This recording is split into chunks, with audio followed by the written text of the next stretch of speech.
The Celtics Talk podcast is presented by 24autogroup.com, 11 locations across New England.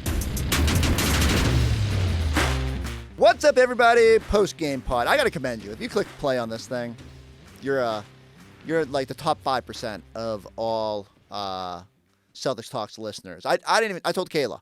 Kayla's going to be in here in a little bit. We're going to do an off-day pod for tomorrow, a little palate cleanser, a little talk about how good the Celtics have been on the road. But they do fall in this one to the Orlando Magic by 20. Not the finest showing. The deep bench gets a chance to go out and show what it can do, and some good moments, but not the best overall performance. And Celtics ultimately fall short of setting an NBA record, matching the Golden State Warriors for best road record in NBA history. But a lot of extenuating circumstances. You'll hear, go inside the locker room, you'll hear from Payton Pritchard later in the program, and he admits, you got in at 4:30 in the morning. You got lineups that have never played together out there. And while he was disappointed that those guys didn't show better, I think we understand. This is what happens, right? It was pretty lofty expectations to think that the Celtics, without their top six players, none of which played, would be able to go into Orlando, who had very much something to play for, and try to lock up that 7 seed and try to take down a playoff team. And they should be commended for hanging in there. There were some bright moments. Luke Cornett, somehow still a positive in plus-minus on a 20-point loss. I thought Baylor Shireman was great. But the big story to me here is that was an Orlando team that still had something to play for. And yet, even without your top six, you had moments where you hung with them. Now, they separated at times, and the Celtics deep bench guys were a little sloppy with the basketball. They could not hit a 3-point shot. But you can't tell me that, let's say, Orlando emerges from that 7-8 bracket. They're going to play someone in that Heat, Bulls, Hawks mix in the opening playing game on next Tuesday night. If the Celtics play that team with Jason Tatum, with Jaylen Brown, with Drew Holiday, with Derek White, with Kristaps Porzingis, with Al Horford, I feel pretty good about their chances over the course of a 7-game series. And that's no disrespect to Orlando. I'll keep saying it. Like, Paolo Banchero is going to be a star in this league. Franz Wagner is really good. If this team had a healthy Suggs and a healthy Mo Wagner, I think they could be pretty frisky. But I also think there's steps to this thing, and where you got to kind of take your lumps early and learn how to win in the playoffs. And if you're a deep seed, it's tough to knock off the best teams in the NBA. And unfortunately, the draw might just be for Orlando that you're going to see a Boston team that is hell-bent on trying to repeat as champions, try to win Banner 19. And, was a little bit of a buzzsaw for anybody that would have stumbled into that. And so credit the Magic for finding a way. They were on a back-to-back, too. No excuses. They didn't have to deal with the travel that the Celtics did coming from New York after an overtime game. And that's not to explain it away. I think you'll hear from when you listen to Pritchard, you can tell in his voice, he's like, man, it's not often that bench guys know going into the game they're going to get big minutes and a chance to just really miss some shots and hang in there. And I think everybody on that was in that game, from Luke to Sam Hauser to Baylor Shireman, they'll all look back and think and wonder if they could have done just a little bit more with that opportunity. But no shame in getting a chance to get out there. I'll go back to it. If I'm going to pluck positives, Luke has some great minutes. I think he finished 7 of 10 from the floor. He was a +2 somehow in that game. He had a little Michael Jordan baby turnaround fadeaway in the second half, a little lefty Kareem Abdul-Jabbar finish around the basket, or a little bit extended from the basket. Had a floater in the first half that willed it in off the back rim. A little chance for Luke Cornett to open up the toolbox and show what he can do. I think we know when those guys are back being the 7th, 8th, and 9th men on the team, when it's Hauser, Pritchard, and Cornett as in spots 7 through 9 in the playoffs, that's when the Celtics are so dangerous. And it feels weird to say that because Pritchard's going to be the 6th man of the year, and we just moved him to 7th on this team. But when healthy, and when the Celtics have all their horses, that's going to be his role. He's got to go back to being a superstar in limited minutes off the bench. All those guys got to figure out how to most positively impact winning. Didn't happen tonight. We're not going to spend a lot of time on it. Joe Mazzulla, who pretty much applauds reporters for trying to come up with questions, and he just kind of shrugs his shoulders and says, we're not going to overreact to this game. Details the situation about arriving late from New York, and just kind of admits the Celtics will keep it moving, get to the finish line of this regular season. And, they were kind of trying to get him to talk about Orlando as a potential first-round opponent. And all he did was kill him with kindness and admit that that's a very good team. I think he appreciates what that team does, their potential to play. On a normal night, they can be frisky with the turnovers they create and with the way they rebound the basketball. Some of that will be shored up when the Celtics are at full strength, and we'll see how it goes if those two teams do see each other. But like I said, we're on to Charlotte. We're on to the playoffs. We're on to whatever the 7th seed is. Maybe that is Orlando. But we're going to take this game film, bury it behind TD Garden, and move on. Here's more from our postgame show. Are you ready to enter the realm of affordable luxury? Drew Carter here at 24 Infinity of Plymouth, your go-to destination for affordable luxury. Right now, lease a new Infinity QX60 Lux for just $569 a month. Or lease a new QX80 Sensory for $1099 a month. Ready to trade and upgrade? You'll get top dollar for your trade. Visit 24 Infinity of Plymouth at 151 Samoset Street and online at 24infinityofplymouth.com. All right, tough one for the Celtics as they fall in their final road game of the regular season, 96-76 down in Orlando, playing without their top 6. And the Magic obviously had something to play for as they clinched the 7 seed, so they'll be in the play-in tournament. Could be the team Celtics are facing in the first round of the playoffs. Tom Giles, Chris Forsberg, Eddie House. They probably needed to make 23s to win this game tonight, Eddie. They obviously struggled shooting the 3, but just kind of one of those nights where Orlando's got something to play for and got everyone out there, and Celtics just overmatched. Yeah, I thought Orlando got out to a hot start. They played well in the beginning, and the first half, I thought that they had the 8-point lead in the first half, and then just our guys were playing for a lot of the duration of the game. Besides, Payton Pritchard, Sam Hauser, Luke Cornett, okay, but Torrey Craig new to the team, Baylor Shireman, G League guy, Drew Peterson, J.D. Davison, Kata got some good minutes, but for the most part, and I'm not even going to say it because that'd be disrespectful to our guys. Orlando Magic, they did it. Hey, good win. Yeah, that's nice of you.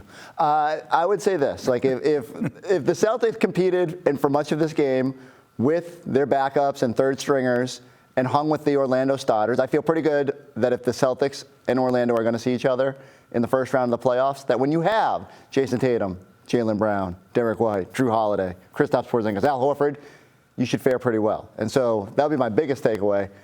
If you want to know how the Celtics reserves played tonight, I actually thought they'd be pretty good. They just, sometimes that moment, you just don't own it. Guys struggled, shots didn't fall. If you need a little recap of it in a quick form, you can go back to the first half. Look for Cole Anthony on the baseline, and it'll sum up how the Celtics shot the basketball beyond the three-point arc tonight. Yeah, Cole Anthony getting a little sick there by the basketball stanchion. Celtics actually went on a run after that happened and found themselves back within single digits. But that was like a 5-towel cleanup. It was. Didn't hear much more on that. Anyone in particular impress you tonight, Eddie? Or anyone who you thought, continued to play well here that you weren't necessarily expecting it? For us? Yeah. For us. I thought Payton Pritchard played cool. He didn't shoot the ball particularly well. 1 for 7 from 3. I think Luke continued to play the way he plays. You don't have to draw plays for him. He always plays hard. He hustles and things like that. But it just was it was a nasty game. You only get 76 points in the NBA in today's game. That's pretty nasty right there. It's nastier than what Cole Anthony did on the baseline. I did like Luke dipping into his bag in the second half. We saw the little MJ fadeaway. The lefty finish, too, that he had. The push shot. It's a little reminder that Luke Cornett could do more if he wanted to, if you let him shoot threes, if you let him expand that role. He threw a floater in the first half, but ultimately his role here is to set screens, roll hard to the basket, finish dunks, chase rebounds. And so, an opportunity tonight to show a little bit more of what you got. I'm not going to take anything away from this, but I think those guys will be better in their roles when the playoffs. And Luke had 14 points and 3 rebounds in this one. Let's talk about another big guy who had a big finish. And you saw the play right before we came up, but it was Nimi Keita coming off the bench. Jeez. 11 points, 7 rebounds. That one right there, that's the dunk of the game. Wendell Carter, what is it, the third, the second? I don't care. That's the fourth or the fifth. It don't matter. Mind your business. Celtics firmly locked into the 2 seed. Orlando firmly locked into the 7 seed. What happens as far as the 8 seed goes, which would be potentially the other team the Celtics could face in the first round of the playoffs. Still a lot to go there between Atlanta, Chicago, and Miami. But you got Orlando as the 7th seed. It's a potential destination coming up in a couple of weeks for Drew and Scal. Fellas, how we doing? How do we feel about the final regular season road game? Yeah, well, Giles obviously kind of ends with a thud, that road slate in the regular season, but I don't think you can be too surprised or, too upset if you're a Celtics fan. 6 guys held out, the top 6 in the rotation, and you got into Orlando at 3:30 or 4 a.m. last night. I mean, what do you think, Scal? Is this surprising? Yeah. I mean, a little bit, because, I think that these guys live for that challenge, but it was interesting. We could not compromise the defense, could not break the plane of the free throw line and then move from there and then keep them in rotation. There are plenty of times where you think you have them on your heel, and Orlando's a big physical team. So I'm not taking anything from this loss and carrying it forward if we were to match up with them in the playoffs, but when you see them in person, they own their space pretty well, offensively and defensively. So I think the Charlotte game will be pretty entertaining from this standpoint. Like, Payton Pritchard's going to be like, nah, man, I'm not going out like this. When you put Payton Pritchard against a team that does not guard very much and you let him cook, he's going to have 2 big games to end the season. But as far as the Celtics and the Magic, if they do play in the first round, I mean, the Celtics have now lost 4 straight games in this building. Like, does that concern you at all? Or not like I think we're going to lose the series. It's right. Just, it might not be as easy to come down here and win. The game that they won, where it's like they had a bunch of guys out and they kind of chipped away. I mean, we played great in the first half. Like, we had a big lead. So there's been many times here where we've had our moments, but it's just about putting it all together. And I don't think we're going to let go of the rope in the playoffs. The one piece of good news, Giles, the one thing that will have us smiling tonight, Luke Cornett was still a plus on the box score. Luke was a +2. The plus minus There's another thing, though. What's that? No massages, no lifting weights. Like, that plane is about to go. Yeah. All right, we got to get on the bus. First thing smoking, Eddie House. See you guys. How different is the mindset going in knowing that you're starting and running this offense? It's not too different. It's just being more aggressive.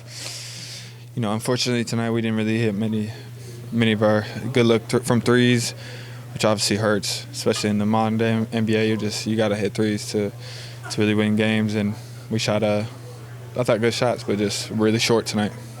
Is that a product of, do you think, the late arrival last night? I mean, obviously, like, sleep plays a part in fatigue. You get in at like 4:30, so it's not easy, but it's also not an excuse. So you got to find ways to win, and so that's the disappointing part of it. But you learn from it, you grow from it, and you move on. You've been in these situations before. I mean, you now are part of the rotation, but for the guys who aren't usually, how much pressure, and do you have to try to not put too much pressure on yourself in this situation? Try not to put pressure at all. You allow your work to show and ready for the moment. I thought some guys did a really good job tonight. We'll have another 2 good opportunities coming up, so it's really good for them. Who stood out to you? I thought our bigs played really well in the paint at times. Like Luke and Nimi did a great job. Miles came in and he hit, had some good energy, hit 2 threes. And, overall, everybody had good energy. Now it's, like I said, it's tough. Like, sometimes you have lackadaisical moments, and I think that just comes from mental fatigue. And so, yeah. Do you take a certain level of responsibility in these kinds of games, like seeing that everybody's going to be out, like as someone who is usually in the rotation? Yeah, for sure. Definitely, like, it's a leadership jump. So, you got to kind of lead the group, making sure everybody's involved, making sure everybody's playing the right way. So, maybe I didn't do the best job of that tonight. I thought there are certain times I let the game kind of get out of control, and like they went on runs when, you need a bucket or you need to stop and stuff like that. So some of those is on me for sure. With these games, the standings are solidified, but do you feel like it's good learning opportunities for you as far as moving? 100%.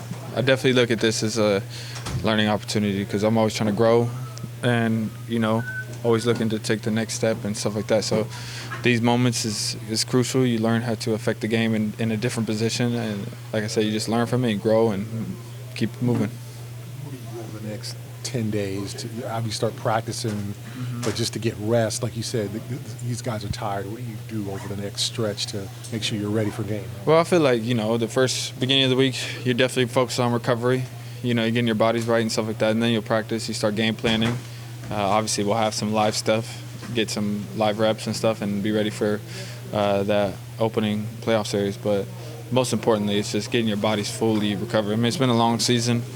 We didn't have much of an off season, so anytime you take little breaks, you got to take them and fully recover. I think you've only been listed with one thing, like a hip strain. How do you feel physically going into the playoffs? I feel good.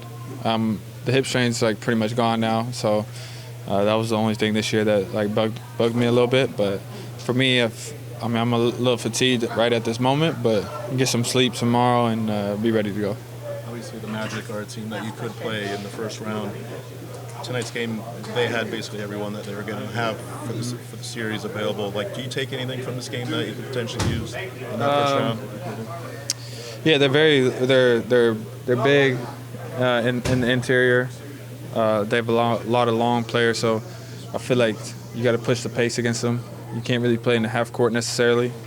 Now, obviously, we didn't have our full personnel, so there's certain people that can take advantage of that. But I think you got to really push the pace, and you got to focus on rebounding.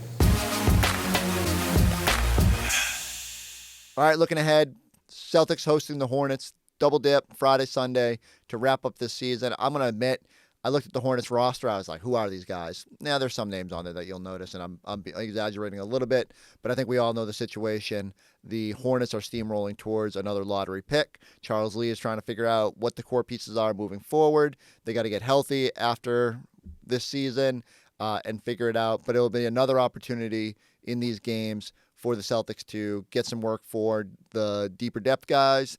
I'll be curious if they even roll out any of the starters. Last year, they did not play any of the core players over the final 2 games of the season. Kind of put everybody into rest mode, and even with that break in the play-in, prioritized rest, which, considering all the basketball that a lot of these guys have played, probably isn't the worst situation. They've shown they can ramp it back up pretty quickly, especially when the games start to matter, and they should be ready for that moment. The one guy to watch is going to obviously, probably should have brought it up in the first segment, Jaylen Brown was questionable for the game in Orlando, gets scratched before the start of it. Probably a recognition that it wasn't an ideal situation. He did not play well in New York. He does have the All-NBA, All-Defense, 65-game threshold. Will they try to play him in short bursts and let him try to figure out that knee a little bit more? That's going to be the most intriguing storyline as we look ahead to the weekend and whether they play any of their veteran guys. But Jaylen in particular is an interesting situation. Do you play him 20 minutes in both those games and just try to let him work through this knee and get feeling good and get feeling confident, or do you just kind of hope that rest puts him in a better position to thrive? That's all that's left on the checklist. Celtics got a chance to get to 60 wins, but they're locked into the 2 seed. It's kind of all eyes start moving ahead. The road record thing is off the board. We're all just kind of focused on what's next with the playoffs and the Celtics' quest to repeat as champion. So go go subscribe. Like I said, we'll be back tomorrow. We're going to do it a little off the. If you need a little palate cleanser after this Orlando game, me and Kayla will be diving into the Celtics' success on the road and some other fun things. We'll catch you tomorrow on the Celtics Talk podcast.